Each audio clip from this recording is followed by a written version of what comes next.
Frédéric Adeline, je suis issu de la promotion 1989 de l'ICS Béguet et depuis j'ai eu un parcours essentiellement dans l'audit, que ce soit l'audit légal ou l'audit interne. Après avoir dirigé le service d'audit de la Massif, j'ai créé une entreprise de conseil dans les métiers de l'audit.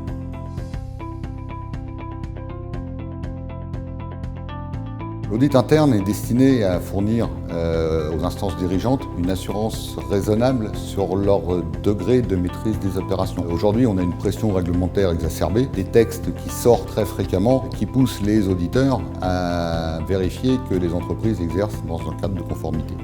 Ensuite, on a la technologie qui vient aussi bouleverser les programmes d'audit. Aujourd'hui, le risque majeur cité par toutes les entreprises est la cybercriminalité. Donc bien évidemment, l'audit doit s'assurer que les protections sont mises en place et qu'il n'y a pas de menace sur l'entreprise.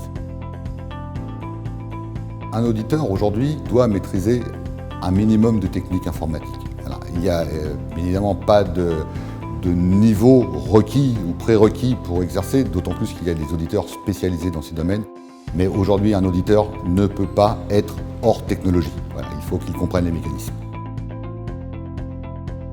Les trois qualités attendues chez un auditeur ne sont pas des compétences techniques, mais des compétences comportementales ou personnelles. Il y a en premier lieu la capacité d'analyse, l'esprit critique, et ensuite vient la communication. La communication, qu'elle soit orale ou écrite, a un rôle majeur pour l'auditeur.